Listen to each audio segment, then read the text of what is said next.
We are going to go ahead and get started. One of our attending athletes, Frederick Richard, is doing visualizations, which is an important part of his training, so he will join us as soon as he is fully actuated and visualized.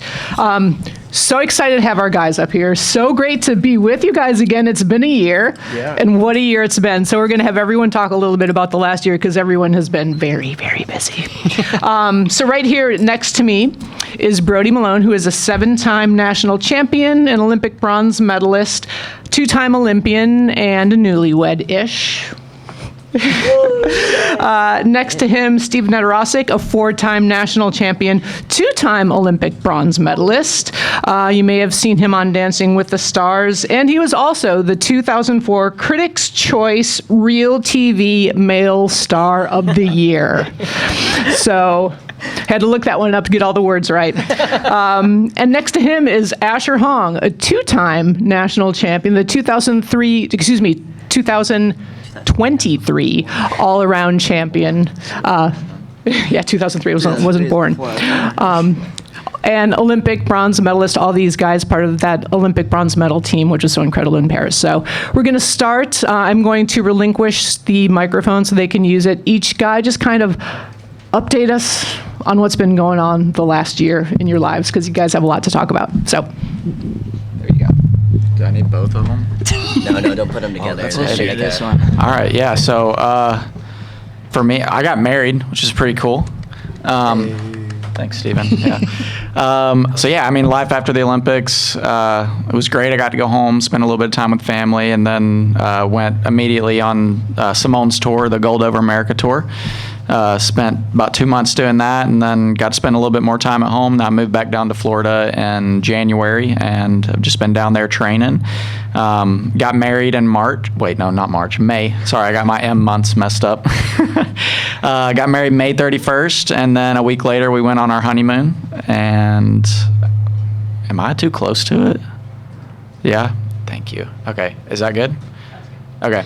And then after the honeymoon, just been grinding, getting in shape for this competition. So here we are. Woo! Well, hey everyone, I'm glad to be back here in gymnastics. I also had a busy year after the Olympics.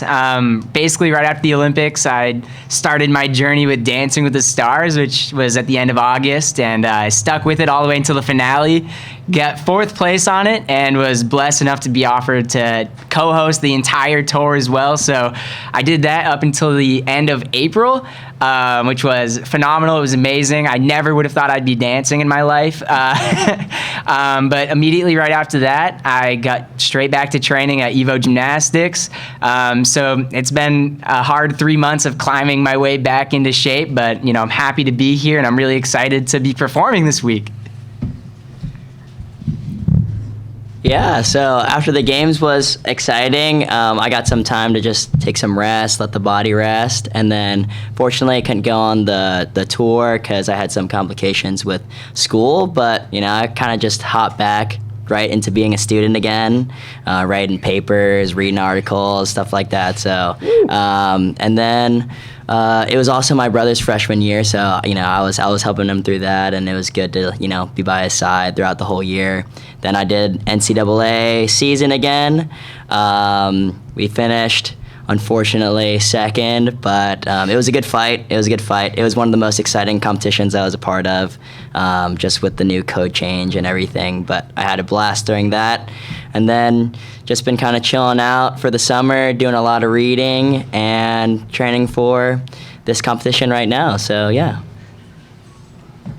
And Frederick's just in time. What's this? That's your Olympic bronze medal. Oh, okay. Oh, was I supposed to pass these out? Here you go.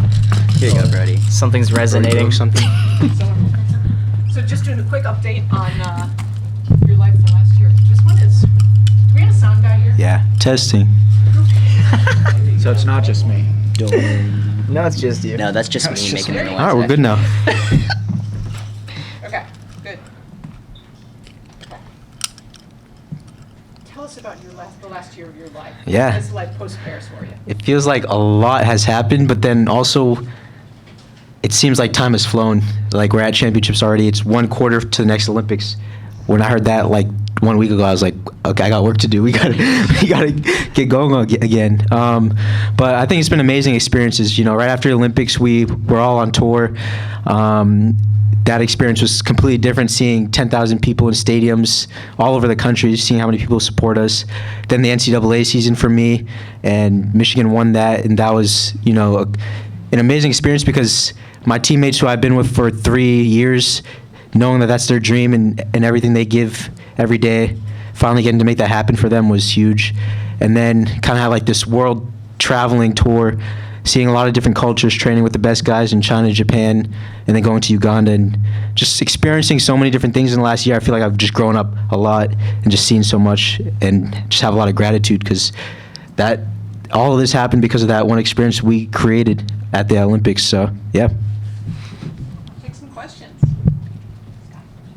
Brody, last year I kind of felt like maybe that was going to be it for you. So I'm wondering if that's how you felt, and if so, like, what was the change of heart, and what's motivating you to get back here? Yeah, I mean, if you asked me after the Olympics, and pretty much while we were on the whole tour, I was like, I'm done with gymnastics. I'm ready to kind of move on to the next chapter of my life. But after I got done with tour and kind of just took a step back and just looking at what 2025 had, like as far as getting married and moving in with my wife now, it just kind of made the most sense for us to move down to Florida and just kind of start our lives together down there, and just be kind of on our own, a little bit away from family. She had never lived away from home, so it was cool to just kind of be off on our own and just be our own people, and it's been great so far. I love it. And as far as like my motivation for gymnastics, I feel like she is my motivation now, like she's my family. She's who I'm looking out for. And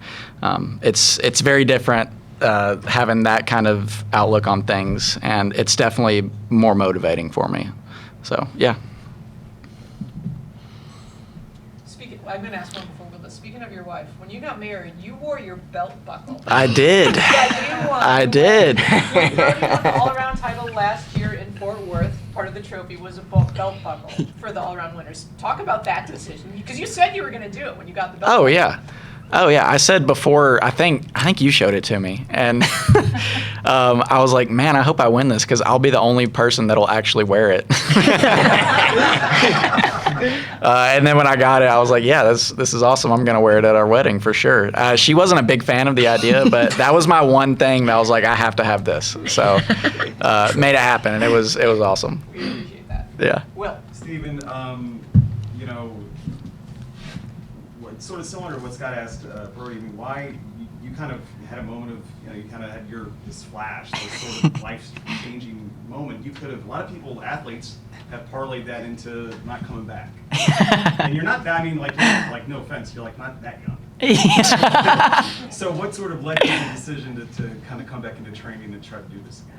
Yeah, well, I'm definitely not that young anymore. I'm 26 now, and for a lot of gymnasts, that's kind of pushing it. But I've always told myself, like, I want to be done with the sport when my body's done with the sport, and I'm still getting better. I'm still getting better in the gym every day, and I feel like I'd be doing myself almost like a dishonor to not see how far I could go with the sport. So I want to continue going, and when I start feeling myself start plateauing and maybe my body start giving out, I think that'll be when I am finally ready to be done with the sport. I guess the follow-up, though, is like, I know we asked you this, I think, before, after trials, like, aren't you sick of it? Like, you do one thing, what that takes some sort of, I don't know what the right word is, it doesn't sound insulting, but like... Yeah, it's a little crazy, right? Like, you gotta...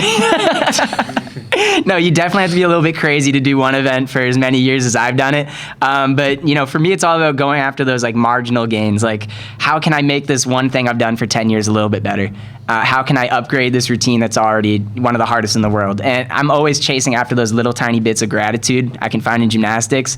Like today or tomorrow I'll be competing a routine that is probably insanely hard for me to do, considering the circumstances. But like I love to just push myself, see how far I can go.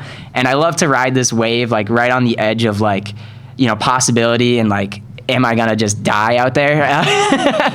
But I do it for the thrill, and I do it for the love of the sport, so I want to keep going.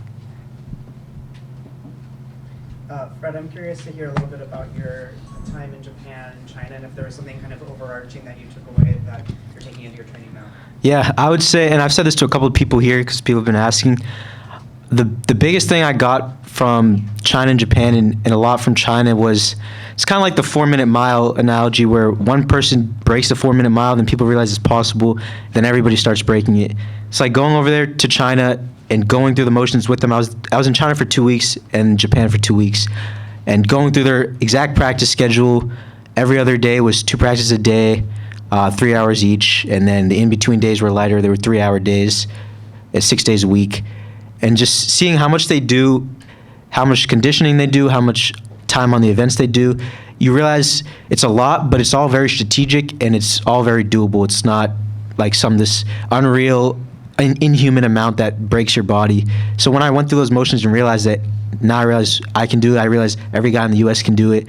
And these are things I want like all of us to take, so that way we get to their level and realize, they're not like miles away and inhuman. They just have a great system. So, yeah.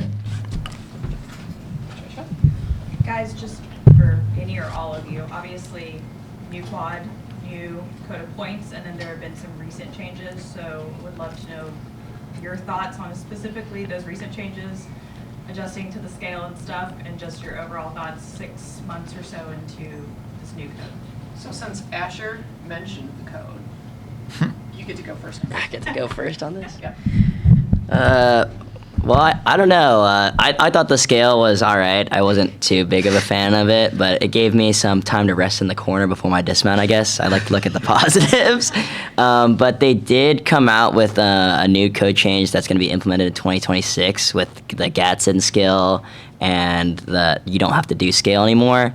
And I think it's a little bit odd how they're trying to reevaluate skills. I don't necessarily agree with their reevaluation of it. I think it makes the skill a lot more difficult, and the skills that they're reevaluating aren't seen that often, anyways. So it's like, I don't know why you need to readjust that.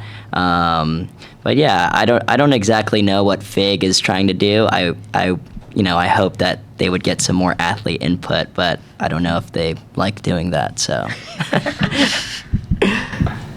Anybody else want to comment? Yeah, I feel like Asher said, I don't know what they're trying to do, because I feel like that's just the question we all have. Like, tell us your decision and then the reason behind it more than just the decision. But I guess that's gymnastics. We adjust to what they throw at us, and then we try to make it look cooler. And so I guess that'll be the goal.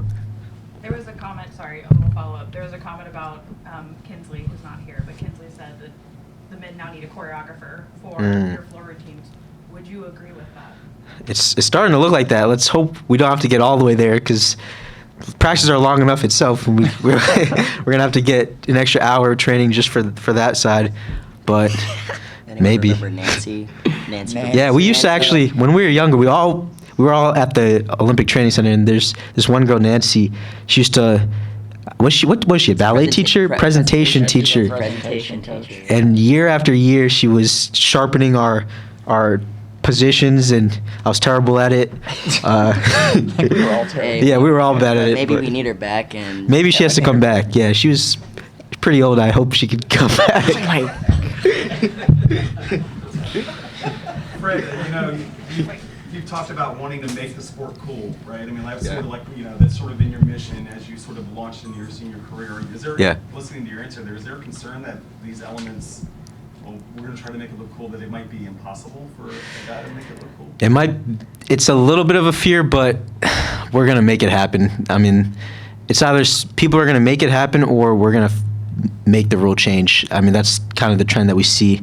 It's just annoying to fight back against something instead of listen to us and go that direction. But I think our sport is going to go that direction. I think we all are hungry for it, and we're leading it. So, yeah.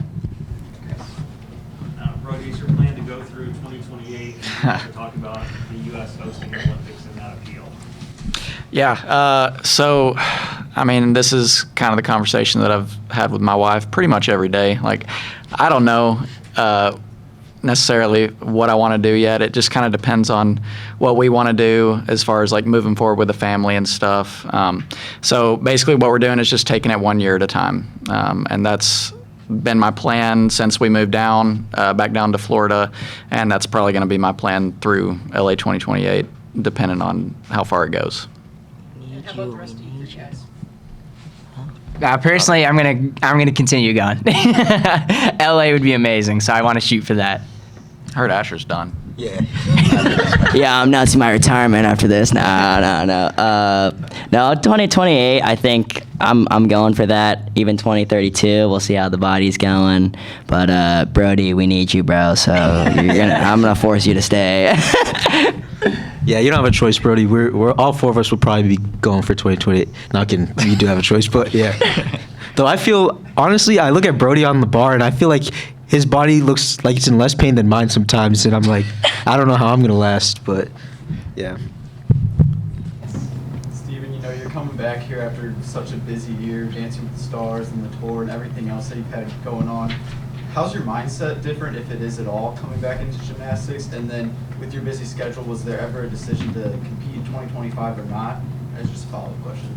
Yeah, totally. Yeah, so 3 months leading up to a competition after a 9-month break is pretty crazy. So entering the gym after that long break, I kind of gave myself this little bit of buffer time to decide, like, is it worth pushing for USAs or is it worth just taking my time at this comeback? But, pretty quickly I started getting my skills back, like within the first few weeks, and I started feeling really confident in myself, and I said, you know what, like, why not just go for it? Like, the worst that happens is it doesn't go well, and that's something I'm okay with. But like, how cool would it be if I went here and did good, and just after 3 months, only 3 months of training and 9 months off, it'd just be amazing. So, I wanted to take this opportunity, give it my all, and kind of be self-forgiving with whatever the result is.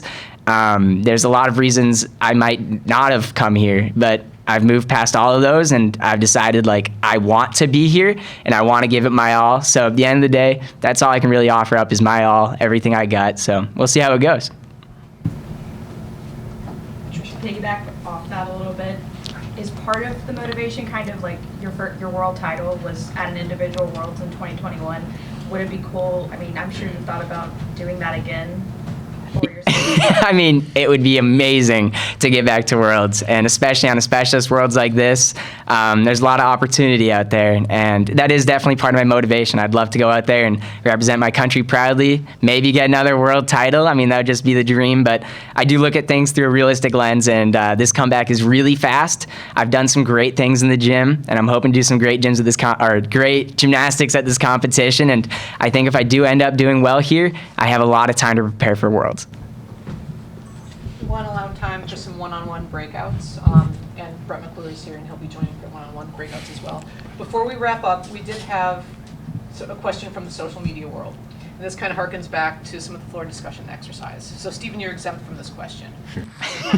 If you guys had floor music for your, and maybe Brody, because you're not doing floor, you might get Yeah, I'm out of this one. So Asher and Fred, if you had floor music, what would be your either song or genre?